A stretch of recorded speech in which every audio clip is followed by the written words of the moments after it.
I'm a writer and philosopher. My name is Roman Krznaric, and as Sam mentioned, I've written a couple of books recently. One called The Good Ancestor, about how to think long into the future, and more recently, this one called History for Tomorrow, which is about what we can learn from the last 1,000 years of history to help us create transformative change today. And I want to particularly pick up on some of the things in that book about the historical power of disruptive movements and where Just Boyle fits into that historical trajectory. And I think a good place to start, and I'm going to talk for about 10, 15 minutes, something like that, then we'll have the questions, as Sam said.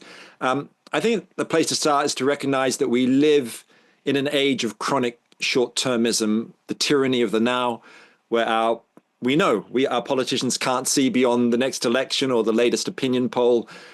Businesses can't see beyond the quarterly report. We're looking at our phones, clicking the buy now button. And in this age of chronic short-termism, the problem, of course, we have so many long-term issues to deal with, whether it's planning for the next pandemic on the horizon, dealing with risks like AI and geoengineering, dealing with wealth inequality and racial injustice, which get passed on from generation to generation, and of course, dealing with the global ecological emergency, which is right here, right now, whether it's droughts in Southern Africa, wildfires in California, we've seen floods in Spain recently, and of course, the ecological emergency has a kind of a slow violence to it. We will just get worse year on year, decade on decade. And the way I think about this is that humankind, particularly those of us living in the wealthy countries of the Western world, in the global North, that we've colonized the future. We treat the future like a distant colonial outpost where we can freely dump ecological degradation and technological risks as if there was nobody there, and particularly those living in the global South get hit by that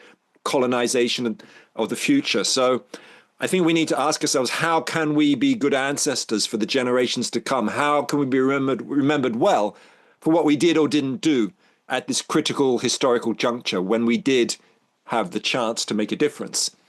And one of the places I've been looking for kind of inspiration and hope is actually looking in history, because our politicians not only fail to look to the future, but they very often fail to look to the past. They cross their fingers and hope that geoengineering or carbon capture storage, that technology will solve our problems for us. But actually, I think if you look through history, people can solve our problems, that social innovation matters as much as technological innovation. And let me just tell you a story that really got me thinking about this a lot. So back in 2021, I was in Edinburgh at a climate change conference run by the TED organization. And up there on the stage was the CEO of Shell at the time, Ben van Beurden, a 38-year veteran of the oil industry. And next to him was the great climate justice activist Lauren MacDonald, who I'm sure some of you probably know. And Ben van Beurden was there kind of doing his classic greenwashing about Shell, saying how Shell wants to, be a company of the future, and that he personally knows that the climate crisis is very serious and they need to transition, but they need to do it slowly, because otherwise, there'll be, this is his line, that we need to do it gradually. Shell should reach net zero gradually, maybe by 2050, because if they went too fast, he argued, tens of thousands of people might lose their jobs and consumers demand fossil fuels and things like that. Sort of classic arguments. And Lauren MacDonald, the climate justice activist, really just held him to account and said, well, look, if you're so committed to the ecological crisis, then why is Shell challenging legal rulings in the Netherlands to reduce its carbon emissions and so on. And she ended up making that very strong case and then walking off stage as a protest against him being given a platform. It was a very powerful and important thing to do, which really challenged the organizers of the conference. So I thought that was really important and great that she did that. But the thing that I particularly noticed was the language that Ben van Beurden was using, because I realized I'd heard it before, 200 years ago, back in the 1820s. As you probably know, at that time, the 1820s, over 700,000 enslaved people were working on British-owned sugar plantations in the West Indies. And at that time, sugar plantation owners and financiers made remarkably similar arguments to today's fossil fuel executives to defend their actions. So they admitted that slavery was morally questionable, but they claimed that ending it too rapidly could well lead to economic collapse because the economy was so dependent on slaves. So they argued that slavery should be phased out gradually over many decades, which is, of course, precisely the same argument that we hear from today's fossil fuel executives, like we heard from Ben Van Beurden. And one of the interesting things also is that at the time in the 1820s, the abolition movement was organized in something called the Society for Mitigating and Gradually Abolishing the State of Slavery. And the name said it all. It was a very reformist and moderate organization that did lobbying and pamphlets and petitioning, and they were making little headway. But the turning point came in 1831 in an act of disruption and defiance which sent shockwaves through Britain, and that was the 1831 Jamaica Slave Revolt, when over 20,000 enslaved workers rose up in defiance against their colonial rulers and set fire to more than 200 plantations. Now, the revolt was brutally crushed, but it sent a wave of panic through the British establishment, who realized and concluded that if they did not grant emancipation, then the whole colony of Jamaica might be lost. So this disruptive action was a kind of tipping point event which tipped the scales and tipped the policy scales, so that by 1833, there was an Abolition of Slavery Act, a very important piece of legislation, which was not perfect by any means. It paid huge reparations to the owners of slaves, not to the slaves themselves, of course. And it also, enslaved people had to work as apprentices, basically indentured labor, for several years before they gained their freedom. But without that disruptive 1831 rebellion, it could have taken decades longer for abolition to enter the statute books. And I think it's a really important example of what's sometimes called the radical flank effect by social movement theorists. And some of you may have heard about this or read about it in Andreas Malm's book called How to Blow Up a Pipeline. And basically the idea is this: what was going on? The radical flank effect is basically this, that some of the world's most successful movements over the last couple of hundred years, what they've had is there's been a mainstream moderate movement and then a more radical and disruptive movement on its side, by its side. And one of the roles of the more disruptive movement, which will often break the rules and sometimes the law, is to make the more moderate movement and its aims look more acceptable to those in power. It's kind of shifts the conversation. It kickstarts the political agenda. It really brings the topic into the public conversation. That's what happened in the early 1830s, when you had that mainstream movement, the petitioning and so on, and then alongside it you had, boom, you had the disruptive movement of the Jamaica rebels. It was a radical flank movement.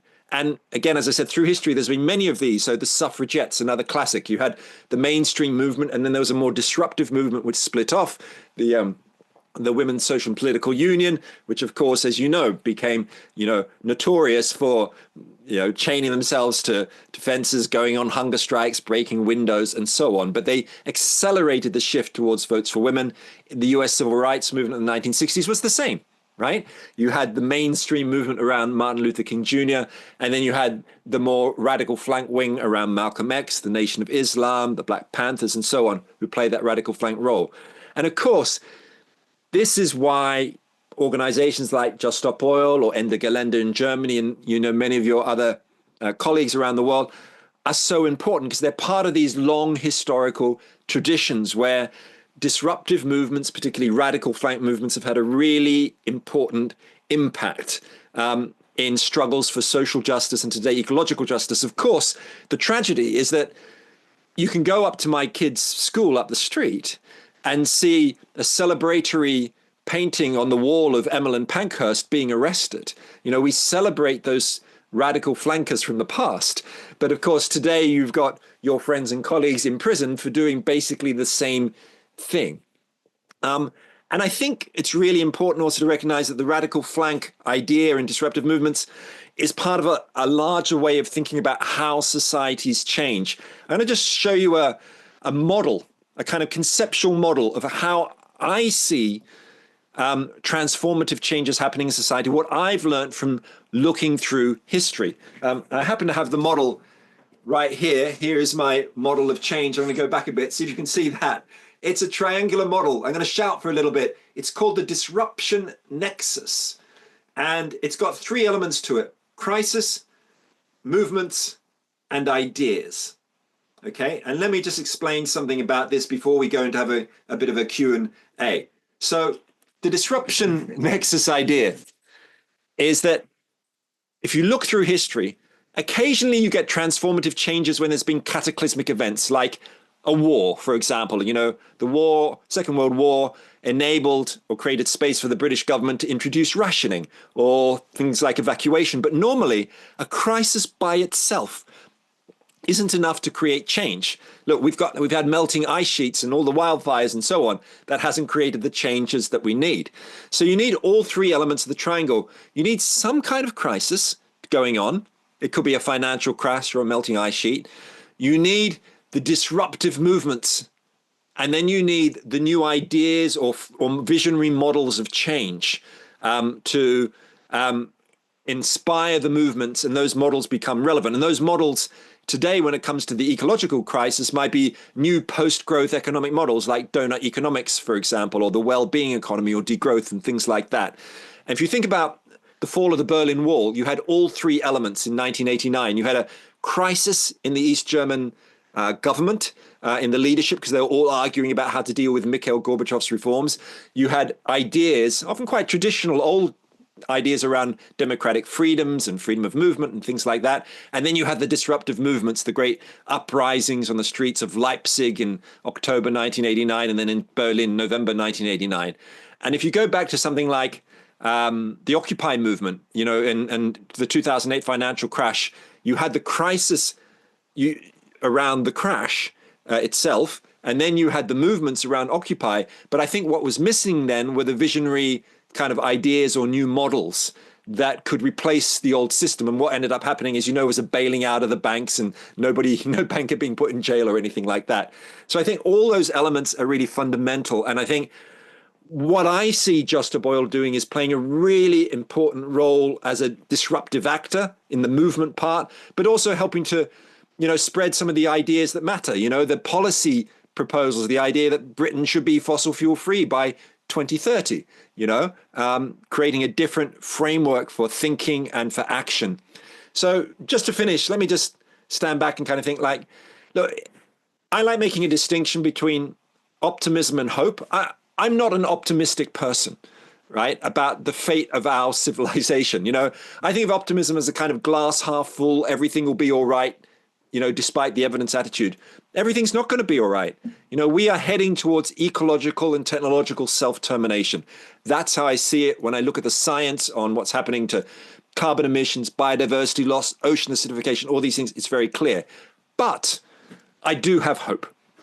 And by hope, I mean being committed to the values and the vision that you have, even when the odds are against you, right? And what I've learned from looking at history is the importance of two little words: as if. As if. And what I mean by that is, if you look through history, those who were challenging power, like those who were fighting for liberation from British colonialism in India, of course they thought they weren't going to succeed. You know, impossible. How do you overthrow this mammoth organization of the British Empire? But they acted as if they could create change. And in fact, they did. So I think hold to your heart that those words, as if. I think that the power of disruption is very clear from history, and what Josta Boyle is doing is part of that. And I think by taking action now at this critical juncture, this is the way that we can become the good ancestors that future generations deserve. And with that, I'd like to stop and look forward to your questions. Fantastic. Thanks so much for that, Roman.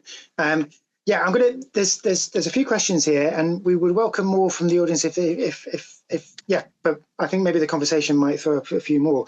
But there's a couple here that are talking about property damage. So specifically around the context of burning of the 200 plus plantations. Any idea what the best targets would be to garner enough people to make it effective?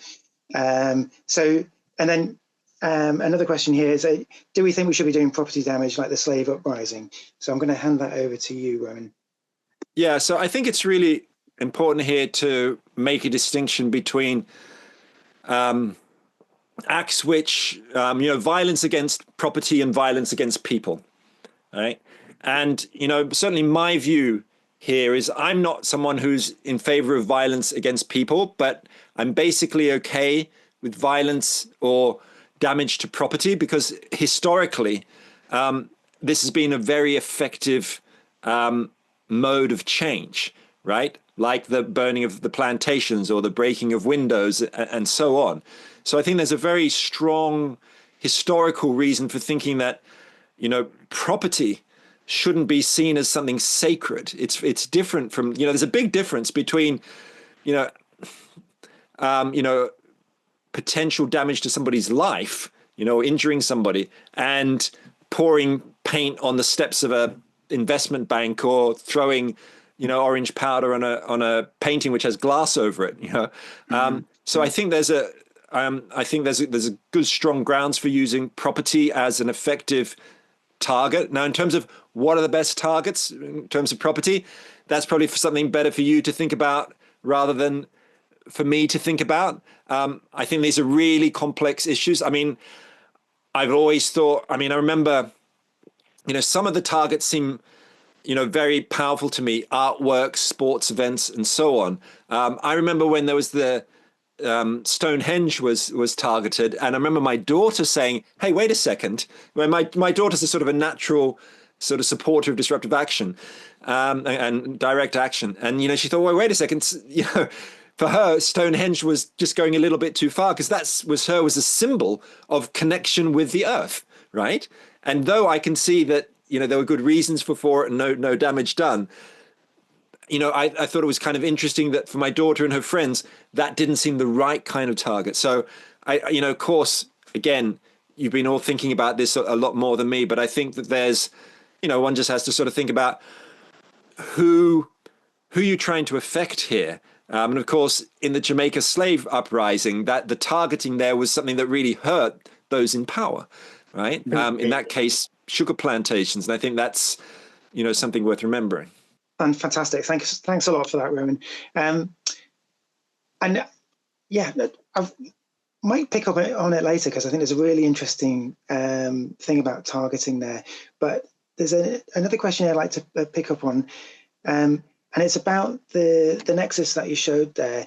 The question here is, would you say that we have all of those elements present here in the UK at the moment, crisis, movement and ideas? Because, is there much point in going if we don't have the three? Yeah.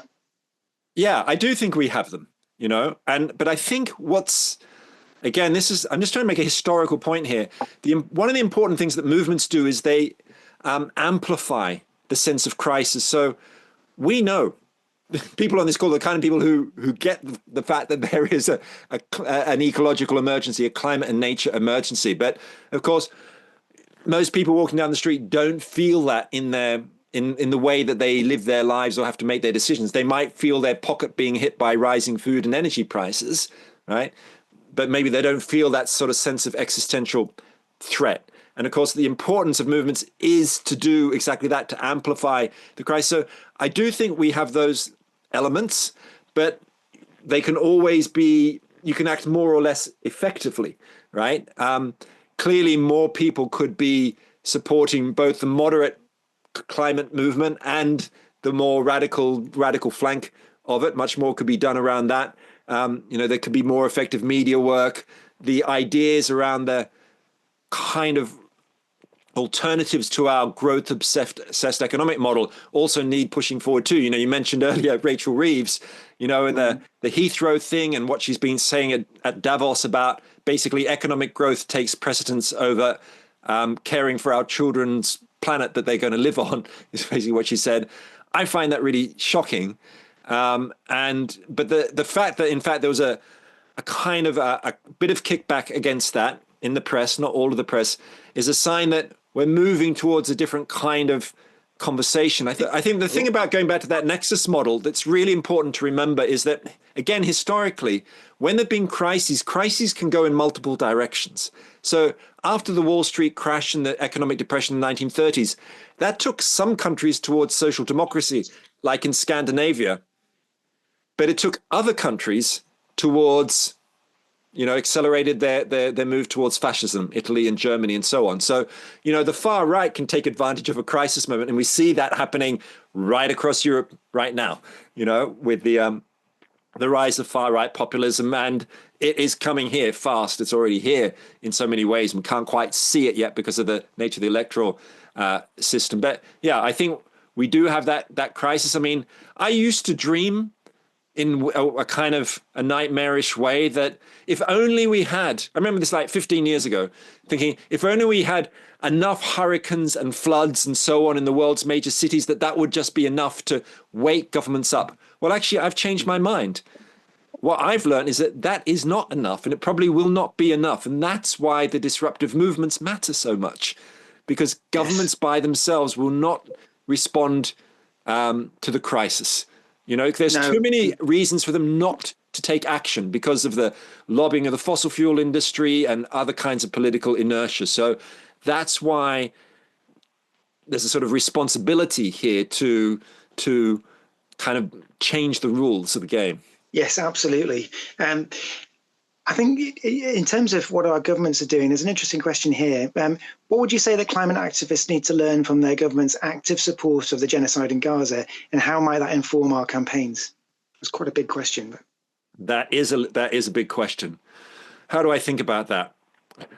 Let me think about it sort of slightly tangentially. What can we learn from that? Back in the 1990s, I did a lot of work in Central America, working with indigenous peoples during the time of Guatemala's civil war, a civil war which killed over 200,000 indigenous Mayan people. And I worked with refugees. I wrote a PhD on Guatemala's peace negotiations. And one of the things I learned there was that if you are going to create peace and reconciliation, you have to get people talking to each other. You have to have grassroots conversations, which are often very, very difficult. And, so I follow very closely some of the more kind of radical grassroots organizations in Israel, Palestine, like the Parent Circle, sometimes called the Bereaved Families Forum. One of the things they do is they bring families together, Israelis and Palestinians who have something in common. They've both had family members killed in the conflict, and they bring them together for dialogue projects, often very difficult. But I believe that you're not going to get any kind of solution to the conflicts in the Middle East unless you have these kind of conversations at the grassroots level. Of course, many other things need to be put in place. And actually, if you transfer that idea to the UK, I equally believe in the power of grassroots conversations. I think those conversations have to happen between those who are climate change activists and climate change deniers. But I think they also need to happen within the community of those who are kind of on board. And they can be done creatively and in interesting ways as well. So what just came to my mind actually was when my daughter and I went to actually an Extinction Rebellion thing in the summer. It was about on the theme of reinventing democracy. And it was outside Windsor Castle, and maybe some of you were there. And one of the things we did, everybody gathered to discuss about how to reinvent democracy. And it was kind of crazy. We were, surrounded by police on horseback and stuff. And we were just basically having a picnic, right? And people split into groups of about 6, and we were given some like little sheets to discuss alternatives to Britain's democracy. One sheet said how the current system worked. Another one said alternatives like citizens' assemblies. Another one talked about Rojava, the radical grassroots governance form that they have in Kurdish-controlled Syria. And we had this amazing small-scale discussions. And that kind of dialogue building, I think, was really essential in building the kind of the social glue that makes movements effectively work. So I'm basically all in favor of the power of grassroots conversation. Yeah, brilliant. There are loads more questions, but I'm gonna ask 2 more, and I apologise to people if I don't get to your question. But this first one I'd like to ask is: do you subscribe to the idea of taking out the pillars of society? So, namely focusing on the judiciary, the church, or the police, and if so, do you have a basis for that in history? Okay, so when I think that's a really, really interesting question. When I think about taking out the pillars of society, and I think it's an interesting metaphor, the 2 pillars I actually think of are slightly different. I think one of the pillars is representative democracy, and the other pillar is neoliberal capitalism. I think both of these, a sort of consumer capitalism or neoliberal capitalism and representative democracy, were methods or institutions basically invented in the 18th and 19th century, and they no longer serve purpose. I think our representative democracies, where you put an X on the ballot sheet every few years and elect the politicians, has systematically failed to deal with the ecological emergency. I mean, since the, alarm bells began to ring with the Rio Earth Summit in 1992, what's happened to global CO2 emissions? They've gone up by more than 50%. You can't possibly think that this system is effective. It doesn't mean we need to go down the route towards authoritarianism. I think I'm a big believer in radical decentralization to city levels, citizens' assemblies, these kind of alternatives which put agency back in the hands of people. I think this is the direction democracy needs to go. But the second pillar I think we do need to challenge is the kind of growth-obsessed economic model, which has been dominant and is the de facto goal of most governments since the end of the Second World War. And as I said earlier, this model, I think there's no evidence for what, people like to call green growth, the idea that we can keep growing and keep the old economic system. Some countries are managing to do what they call decouple CO2 emissions from economic growth a little bit, but nothing like on the scale and pace required. I've been waiting for 10 years to see the evidence of this. I've never seen it. So I think we need to move to these alternative models, which are kind of post-growth models, like donor economics. So to me, those are the fundamental pillars. I mean, in terms of like a complete challenge to the judiciary, I don't agree with that, actually. I mean, while I believe there are absolutely fundamentally unjust laws which need to be changed, I recognize that in some countries, legal frameworks are really important. Somebody just mentioned Aotearoa in New Zealand, right, at the beginning of this call. Well, think about Maori people in Aotearoa in New Zealand who've been fighting for the constitutional right for rivers and mountains to have the same rights as a person in order to protect their cultural heritage and ecological stewardship. Those kinds of legal frameworks embedded in judiciaries, I think, are actually quite important. They're more important than I ever realized that they might be. So, yeah, that's kind of where I stand on some of these pillars. Fantastic. Yeah, that's really fascinating. I would love to be able to deep dive into those and go into more detail, but I'm only allowing myself one more question, and this is I'm going to put you on the spot, Roman, and I apologize for that, but answer this in whatever way you want to. But I know you know what we've got planned in the spring, and I just wanted to ask you whether you yourself are considering taking action with us. Thank you for that question. Straight up question. I like it. I mean, let me answer this slightly kind of historically, let's say. So as I mentioned, like in the 1990s, my interest was in human rights. I worked for and volunteered for all these solidarity organizations trying to prevent torture and stuff like that, and military funding for nasty governments. And I wasn't really open to the ecological crisis at that time. It took me quite a long time, maybe the same for some of you. I read books, Bill McKibben, I went on early climate marches in the noughties and so on. And it's taking quite a long time for it to seep into my bones, the scale of the emergency, and trying to work out what I can do about it. So, as you know, right, I'm a writer. I sit in rooms like this most of the time, surrounded by books, trying to feed ideas into the public conversation. But because of what I've read in all these kinds of books and in the libraries I spend most of my time in, because of what I've read and learned about the power of disruptive movements, I have found myself at times with my teenage daughter outside Parliament, blocking the road, with XR and other movements, because of my sheer frustration with the glacial pace of action by governments. And I know it annoys commuters, but I think our inaction is going to infuriate future generations even more. I can't think of a better way to be a good ancestor. But when it comes to putting myself on the line for getting arrested or something like in April, I do think about it, but I'm also cautious on a personal level. I'm thinking about if something happens to me in terms of, getting arrested, who's going to look after my children and who's going to look after my 91-year-old father who depends on dependent on me for care in multiple directions, and the impacts on my partner. So I'm in a kind of conversation with myself about this at the moment. And I, to be honest, I'm not quite there yet. I kind of see where I might go with this, but it's very kind of tied up for me in kind of personal family obligations, though I see the importance of the historical trajectory. I really appreciate you taking that question on, and for your answer. I really appreciate it. Thank you. And also thanks for the presentation and for taking on these questions as well. That was a real treat. So thanks so much for taking the time to do this, Roman. Thank you to all of you for your questions and thoughts. And sorry, I can't have more time talking, but you've got breakout groups and other stuff to hear about. Fantastic. All the best, Roman. Thanks so much.